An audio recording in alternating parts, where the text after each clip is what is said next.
Rawr!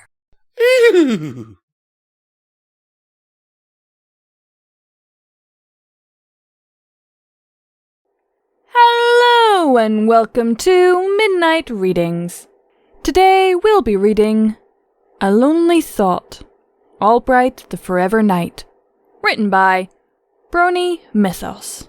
Hope you all enjoy! Another dawn, another day of remaining vigilant, thought a certain white-coated stallion as he got up for the day. He levitated his armor, placing it all on and making sure his crest was straight. He looked young, maybe his early to mid-20s. This was false, for if one were to gaze into his eyes, they would see a sorrow, a loneliness, and deep wisdom of age. Amuro Allbright. He was a legendary defender of Equestria, Celestia's longest-running knight, due to him accidentally absorbing too much magical energy centuries ago. This left him with a much longer lifespan than the average pony. I always think back to what's happened to me, and every day I remember what I mean, and how much I must be there, always, for her, for my princess. Most assume I'm somehow special. That's not the truth. Despite my age and powers, I am just a guard, one who looks after her. As usual, I walk to the nook where we all meet, the current roster of the Square Stable. Originally, we were called the Knights of Harmony. However, that was a long time ago. My usual day is as follows. Meet with the other Elite Division Knights. We have breakfast and go over guard deployments and read reports that come in from them and the EUP. I have tea with Princess Celestia every afternoon promptly. Recently, her sister, little Princess Luna, has attended. Honestly, I don't mind, as it makes my princess happy, and her happiness is all I care about. I've seen would-be dictators rise and fall, monsters and demons banished. Yet, she never really seemed enthused about any of that. It made sense, as she missed the one pony that walked with her in eternity, her little sister. Apparently they were a few decades to a century or so apart. The exact amount is unclear. Sir Amuro, are you alright? Amuro was pulled from his thoughts by a younger mare in golden armor. She had a white coat like him, and a short, spiky, boyish mane cut. Oh, nothing, Paper Sword. Nothing, merely thinking is all. I apologize as we both begin our rounds. I suppose she would count as a squire, though she was fully trained knight. Still just a rookie. I have trained many, so very many in my day. Eventually, they grow older, retire, and then die. In the end, only I remain. Me and Inkwell were the two oldest ponies still in Celestia's service, and it was clear her time was reaching its end. Even if she had used her magic to prolong her life a good deal longer than most, she was still wilting, haggard by age and losing a bit of her sense. Eventually Paper would be the same, just as every pony since. My loneliness wasn't really important, though. Any weight I felt of it was minuscule compared to Celestia's.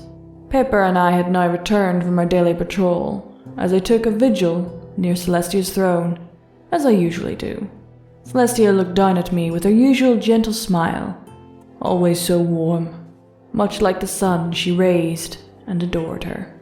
Sir Amuro, have you seen Inkwell lately? I was hoping the three of us could have some cake together like we used to. Celestia said. Her voice had a happy tone, yet underlying it was of course her own sense of sadness. I answer that I hadn't, and perhaps we should. After all, she was teaching, and perhaps was not as kooky and lost as most assumed. Well then, I should arrange that for later today. The Sun Princess chuckled. She did enjoy sitting with old friends and talking, though it was clear that, with each passing year, fewer and fewer of her old friends remained. I replied that I honestly didn't mind, and I would send a message to arrange that after the day court was finished. The hours passed by some slow, some short, as I went about my duties. Once my time at her throne had ended, I went to inspect the cadets at the nearby Solar Guard Academy. Every year it seemed we put out fewer and fewer exceptional stallions and mares. Not many had the potential of shining armor, which was a shame that he went to the Crystal Empire. After that I went to the meeting place, where I was to meet with Inkwell and my princess, her private study. Few ponies were ever allowed in here, but I was more or less always welcome. I sat down across from Inkwell, as the three of us talked about old times, and about how Inkwell was doing her best to impart her knowledge of monster fighting and defense against the dark arts to the current generation of ponies. Apparently not many fools cared about that. They were concerned with video games, trading cards, and such. Another key factor was that no pony need worry, because the Princess of Friendship would beat all the monsters.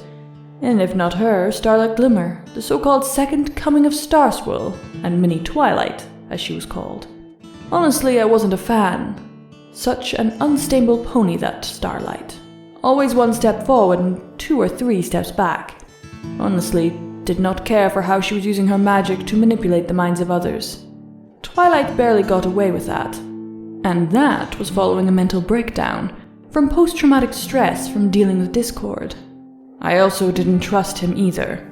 No matter how reformed he may seem at his core, he's still chaos. And chaos will always be unpredictable.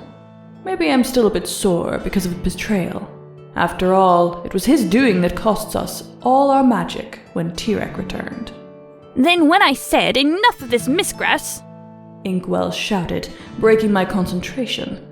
The old mare still talking about how unruly her classes can be nowadays, going on about how there is a lack of respect. My princess merely playfully giggled at that as she ate cake and sipped a little tea. She always enjoyed Inkwell's tales. Among all the ponies I've met so long, Inkwell was very similar to myself. Both of us were devoted to her, to our princess, and would do anything to remain by her side, at least for a little longer. After tea, I bid them both farewell. However, as I was walking back to my home, I bumped into Inkwell again. It was nice having tea with you, whippersnapper. You know, when I was younger, I had a bit of a thing for a knight that looked a lot like you. Maybe you're his son or something. I was taken aback at hearing that. Then I recalled that although she was still very wise, she was not as sharp as she used to be. Perhaps she had forgotten that I do not age. It was really no trouble.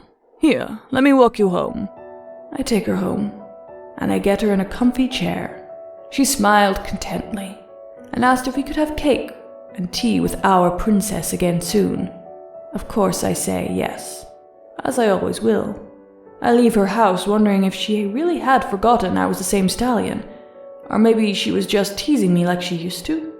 Well, with the moon now shining at the night sky, I was off, and I sighed at today's antics. Sure, I had my complaints about how things were nowadays, but that must just mean that, like Inkwell, I'm just nostalgic and a bit trapped in my past. I never once second-guessed Sunset Shimmer or Twilight, though. Perhaps I should have paid more attention to the former. Regardless, the future holds many different things, and no matter what, one thing will remain clear. Tomorrow, I will wake up and do this all again. Tomorrow, I will serve my princess, and until her passing, I would meet with Inkwell. Aww, that's a nice sad one. A little funny. Just, yeah, I like it. I like that little short one. Just adorable. That was A Lonely Thought, Allbright, the Forever Night. Hope you enjoyed, and keep watching that moon.